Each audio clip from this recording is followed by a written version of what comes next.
आज जब बेहतरीन और उच्च गुणवत्ता वाले विश्वविद्यालय की चर्चा होती है तो हमारे दिमाग में विदेशी विश्वविद्यालयों की तस्वीरें बनती हैं। लेकिन हम कहें कि कभी हमारे देश में विश्व के सबसे बेहतरीन और उच्च शिक्षा वाला विश्वविद्यालय हुआ करता था तो आप आश्चर्यचकित जरूर हो जाएंगे। दोस्तों, हम बात कर रहे हैं नालंदा विश्वविद्यालय की, जो कि विश्व का सबसे बड़ा विश्वविद्यालय हुआ करता था। इस विश्वविद्यालय में उन समय सभी प्रकार की शिक्षाएं दी जाती थी। उस विश्वविद्यालय में विदेशों से भी विद्यार्थी शिक्षा ग्रहण करने के लिए आया करते थे। फिर ऐसा क्या हुआ था कि विश्वविद्यालय को जला दिया गया और पूरी तरह से नष्ट कर दिया गया। आज हम इन सभी विषयों पर जानकारी साझा करेंगे। उससे पहले अगर आप नए व्यूअर हैं तो चैनल को सब्सक्राइब करें और बेल आइकन को प्रेस कर दें, जिससे आपको नई वीडियो की जानकारी समय पर मिलती रहे। दोस्तों, नालंदा विश्वविद्यालय का निर्माण मगध के प्रतापी राजा कुमारगुप्त प्रथम ने 5वीं शताब्दी में अपने शासन काल में करवाया था।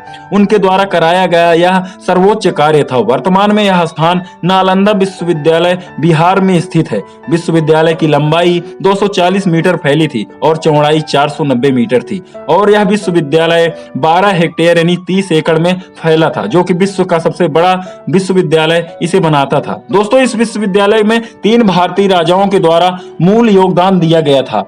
प्रथम मंजिल का निर्माण कुमारगुप्त प्रथम ने करवाया था और द्वितीय मंजिल का निर्माण राजा हर्षवर्धन ने करवाया था और तीसरी मंजिल का निर्माण पाल शासकों के द्वारा किया गया था। दोस्तों, कहा जाता है इस विश्वविद्यालय के निर्माण में विदेशी शासकों के द्वारा भी अनुदान प्राप्त हुआ था। दोस्तों, नालंदा विश्वविद्यालय तक्षशिला विश्वविद्यालय के बाद दूसरा सबसे बड़ा विश्वविद्यालय था। इस विश्वविद्यालय का मूल स्वरूप बौद्ध धर्म से प्रेरित था। इसमें पढ़ने वाले छात्र बौद्ध भिक्षु की तरह रहकर अपना जीवन और शिक्षा ग्रहण किया करते थे। इस विश्वविद्यालय का अध्यात्म शिक्षा से लेकर वेद, तर्क, व्याकरण, चिकित्सा, योग, बौद्ध दर्शन जैसे 100 से अधिक विषयों पर अध्ययन किया करते थे। दोस्तों, चीनी यात्री ह्वेन सांग जब भारत में 7वीं शताब्दी में शिक्षा ग्रहण करने के उद्देश्य से भारत आया तो वह अचंभित रह गया था और अपने पुस्तक में लिखता है कि नालंदा में उस समय 10,000 से अधिक छात्र रहकर शिक्षा ग्रहण करते थे और 2000 से अधिक पंडित और आचार्यों के द्वारा शिक्षित किए जाते थे। दोस्तों, कहा जाता है कि इस विश्वविद्यालय में शिक्षा ग्रहण करने के लिए विदेशी छात्र भी आया करते थे,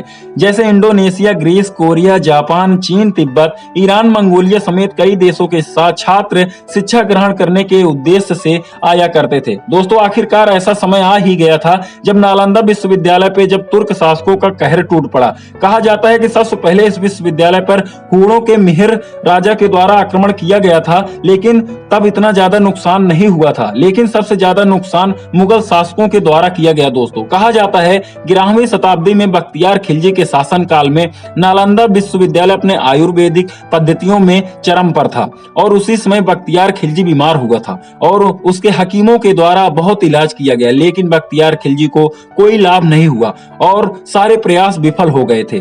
तभी किसी ने सलाह दिया कि नालंदा विश्वविद्यालय के आयुर्वेद विभाग के प्रमुख आचार्य राहुल वीरभद्र को दिखाएं, लेकिन यह बात बख्तियार खिलजी को हजम नहीं हुई और अपने हकीमों पर उसे बहुत ज्यादा भरोसा था, लेकिन उसे जान बचाने के लिए उसे श्री वीरभद्र को इलाज के लिए बुलाना ही पड़ा। फिर बख्तियार खिलजी ने आचार्य के सामने एक अजीब सी शर्त रखी कि उनके द्वारा दी हुई कोई भी दवा नहीं खाऊंगा, बिना किसी दवा के मुझे ठीक करके दिखाएं।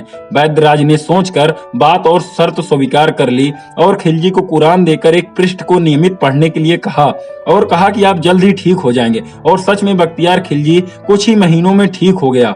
और इसी तरह वीरभद्र को बख्तियार खिलजी ने अपने महल में बुलवाया और पूछा कि मैं कैसे ठीक हो गया बिना दवा खाए। इस पर आचार्य ने जवाब दिया कि हमने पन्नों में एक विशेष दवा लगाई थी और थूक आप जब लगाकर पृष्ठ पलटते थे तो दवा आपके जीभ के माध्यम से शरीर में प्रवेश कर जाती थी और आप इसी तरह से ठीक हो गए। इस बात को बख्तियार खिलजी को चुभने लगी कि हमारे हकीमों से ज्यादा जानकारी इन भारतीय आयुर्वेद के आचार्य को है। इस बात से क्रोधित होकर खिलजी ने 1193 में विनाशकारी हमला कर देता है नालंदा विश्वविद्यालय पर और वहां पर धार्मिक विद्वानों और भिक्षुकों की हत्या करवा देता है और इसमें हजारों लोग मारे जाते हैं। दोस्तों, नालंदा पुस्तकालय में 3 लाख से अधिक पुस्तकें रखी गई थी, जिन्हें बख्तियार खिलजी द्वारा जला दिया जाता है।